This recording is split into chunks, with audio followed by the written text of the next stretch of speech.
Ridwan Kamil, kematian Eril merupakan kehilangan terdahsyat. Prosesi pemakaman Emeril Khan Mumtaz atau Eril telah usai Senin 13 Juni 2022. Setelah jenazah Eril masuk ke liang lahat, prosesi dilanjutkan dengan menabur bunga yang dilakukan oleh keluarga Ridwan Kamil. Berdasarkan pantauan Tribun News di YouTube Kompas TV, adapun keluarga besar Eril yang ikut menabur bunga adalah Ridwan Kamil, Atalia Praratia, Camelia Laetitia Azahra atau Zahra, serta kakek dan nenek Eril. Selain itu, terlihat pula anak angkat Ridwan Kamil, Arkana Aidan Misbah yang juga ikut dalam prosesi tabur bunga tersebut sembari digendong Atalia.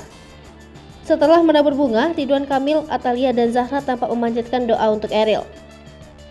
Kemudian prosesi pun berlanjut dengan pidato yang dilakukan oleh Ridwan Kamil.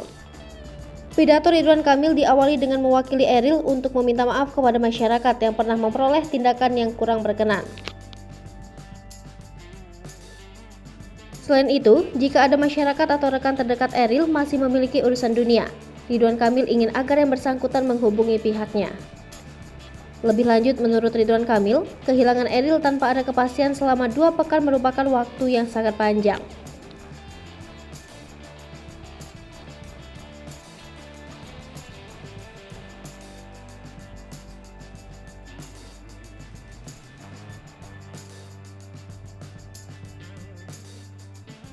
Kematian Eril merupakan kehilangan yang sungguh dahsyat. Dalam momentum waktu yang nyaris sejajar, kami merasakan kehilangan yang paling besar.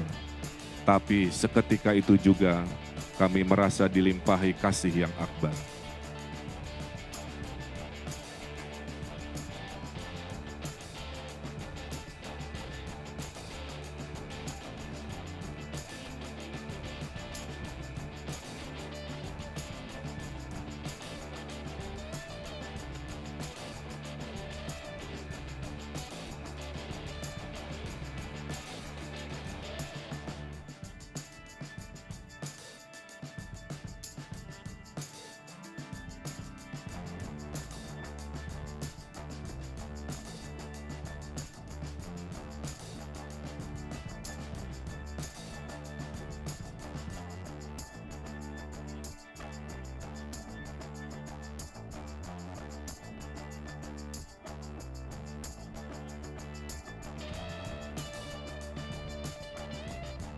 Hai pemirsa Selipopo TV, jangan lupa komen, like, dan subscribe, serta tonton terus berita-berita